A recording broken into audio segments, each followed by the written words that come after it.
কত স্যার, কত লাগবে? কি কত? আমার কি আপনার ঘুষখোর মনে হয় নাকি? এর আইডি কার্ড ছাড়াইতে যে আমার চাকরি খোয়াবো, আমি ঘুষ খাবো?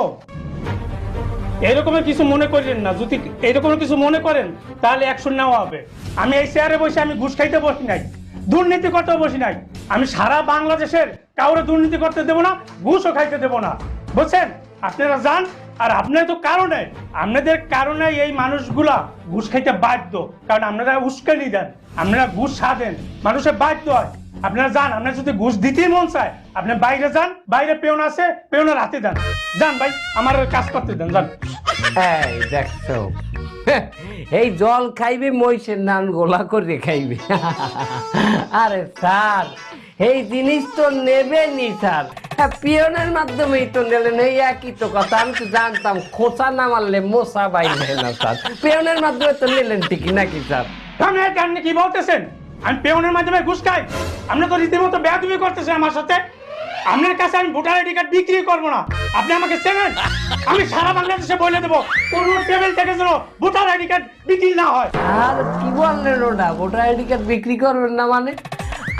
আরে স্যার, এ কথা যদি জনগণ হলে স্যার আপনার দিলে একটা করছি ছ্যাপ মারবে। কি বললেন? আপনি তো এটা তো কথার কথা বললাম ভাই। প্লিজ, আপনি তো ভাই বেরাদার আমার। হ্যাঁ, আপনার লাগে দুই সাইডে কথা কইতেই পারি। আরো তো মাথা গরম ছিল, একটু বইলে ফেলাইছি, মনে কিছু করবেন না। কে আছে ভাই বেরাদার, একটু চা কফি দাও না। হ্যাঁ, ওরা সব সমাধান করে দেবে, আমি বলে দিচ্ছি। আপনি কোনো টেনশন করবেন না, বুঝছেন? হ্যাঁ, আমি আমার বলা আছে, বলে দিচ্ছি। হারাম বাসা গেলি কই, তোকে জন্মে চা পানি খাওয়াবো। এত জগাবাতি ধারে কাছে একটাও না, দেখছেন ভাই? এত পিওন বলছেন, একটাও পাই না। ওরা মানে বাইরে কাজে কর্মে গেছে। হ্যাঁ প্লিজ যান, আপনার কাজটা হয়ে যাবে। আর আমি একটা ইম্পর্টেন্ট ফাইল নিয়ে খুব ব্যস্ত আছি। কম্পিউটারও ভালো কাজ করতেছে না, বুঝছেন? আর সাউন্ডও আসতেছে না। ওরে আল্লাহ, কেবলও তো খোলা রয়েছে।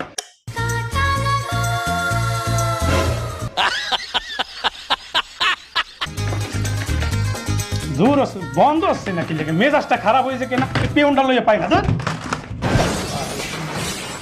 পাইলে আমার চাকরি পাই। কি ভাবছেন জিন এত সহজে ভোটার আইডি কার্ড পেয়ে যাবে? আর যদি সে ভোটার আইডি কার্ড পেয়েও যায়, পাসপোর্টটা সে কিভাবে পাবে?